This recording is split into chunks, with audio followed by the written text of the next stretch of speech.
কন্যাৰ জোৰোণৰ দিনাই দেউতাকৰ মৃত্যু ৰভাতলিত উৰুলিৰ পৰিৱৰ্তে কান্দোনৰ ৰোল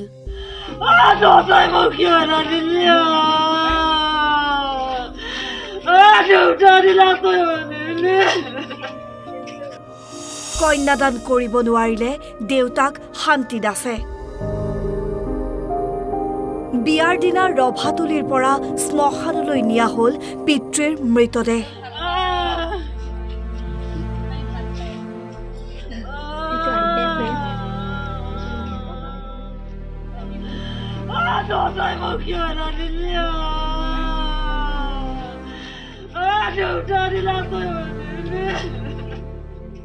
এক বুজাব নোৱাৰা দুখ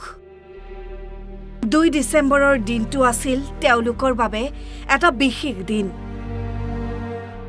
এই দিনটোতেই কন্যাক আন এখন ঘৰলৈ বিদায় দিয়াৰ কথা আছিল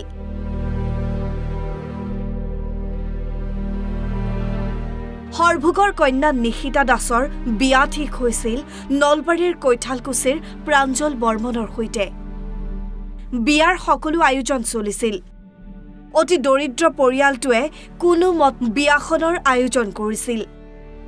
1 ডিসেম্বৰৰ নিশা দৰাঘৰীয়াই জোৰণ দি যোৱাৰ পিছত অসুস্থ হৈ পৰিছিল পিতৃ চিকিৎসালয়লৈ নিয়ে যদিও নিষ্ঠুৰ নিয়তিৰ ওচৰত হাৰ মানিলে পিতৃ শান্তি দাসে ইহঁতৰ এনেকুৱা পৰিৱেশটো মানে একদম মৰ্মান্তিক দুখ লগা বেদনা তাৰ মানে এই গৰীব পৰিয়ালটোৱে কিবা কিবিকে মানুহৰ পৰা তুলাতুলিকে বিয়াখন জজা হৈছিল তাৰ ফলত খালি সন্ধিয়াৰ ভাগত এনেকুৱা হৈছে আকস্মিকভাৱে আমাৰ এই যিটো আমাৰ 30 বেড সন্ত্ৰলাৰ তাত নিয়া হৈছিল যে পেচাবটো ব্লক হৈ গৈছিল কইনাৰ পিতৃ তাৰপিছত শান্তি দাস কিন্তু এতিয়া মেডিকেলত নিয়াৰ পিছত পেচাবটো ইয়াত কৰিব নোৱাৰিলে তাৰপিছত ৰেফাৰ কৰিলে বৰপেটা ফকৰুদ্দিন মেডিকেল কলেজলৈ জোৰণটো হৈ গৈছে কালি আজি বিয়া আছিল তাৰ পিছতে ঘৰখনত সৃষ্টি হয় এক অবৰ্ণনীয় পৰিস্থিতিৰ ৰভাতলিৰ আনন্দ হঠাৎ কান্দোনলৈ ৰূপান্তৰ হয়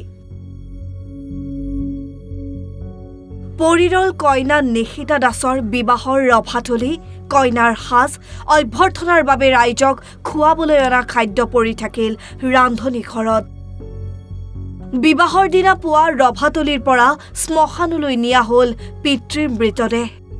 আৰু আজি কইনা ঘৰত উপস্থিত হয় দৰাঘৰীয়াৰ 2-4 জন লোক কইনাৰ ভৱিষ্যতৰ প্ৰতি লক্ষ্য ৰাখি তেওঁলোকে কইনাক দৰাঘৰলৈ নি বিবাহৰ ব্যৱস্থা কৰিবলৈ জানিবলৈ দিয়ে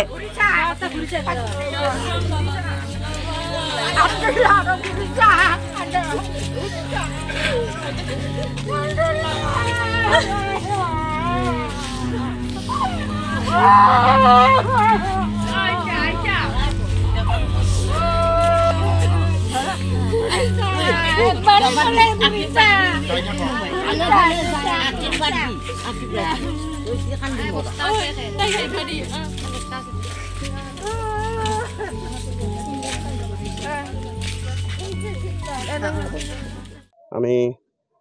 কৈঠালকুছিৰ পৰা নলবাৰী জিলাৰ কৈঠালকুছিৰ পৰা আহিছোঁ ইয়াত সৰভগত আমাৰ নিশিতা দাসৰ লগত আমাৰ ভতিজা প্ৰাঞ্জল বৰ্মনৰ বিবাহ ঠিক হৈছিলে যোৱাকালি জোৰণ গ'ল আজি বিয়া আছিলে কিন্তু দুৰ্ভাগ্যজনক এই ছোৱালীৰ দেউতাক যোৱাকালি আবেলি 6 বজাত ঢুকালে গতিকে বিভিন্ন মানুহে বিভিন্ন ধৰণৰ উপদেশ দি আগবঢ়াইছে কিন্তু আমি এটা বস্তুৱে আমি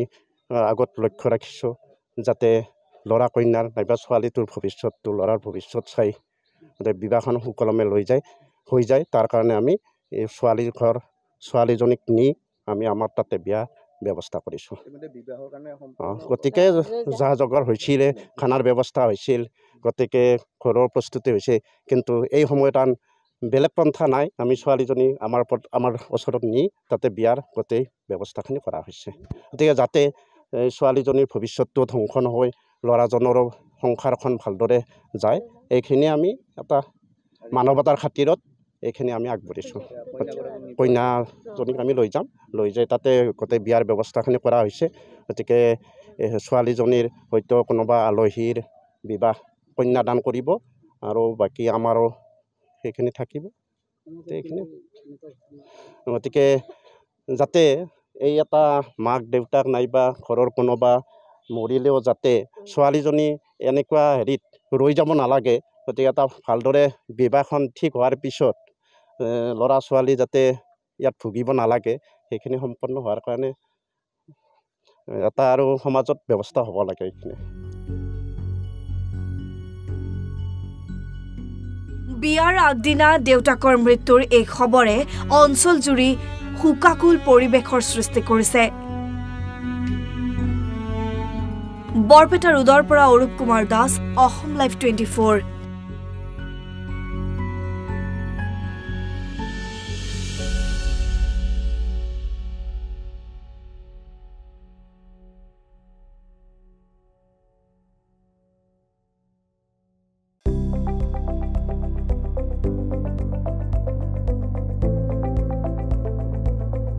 NB News, সহজ সৰল ভাষাত নৱভাৰতৰ কথা।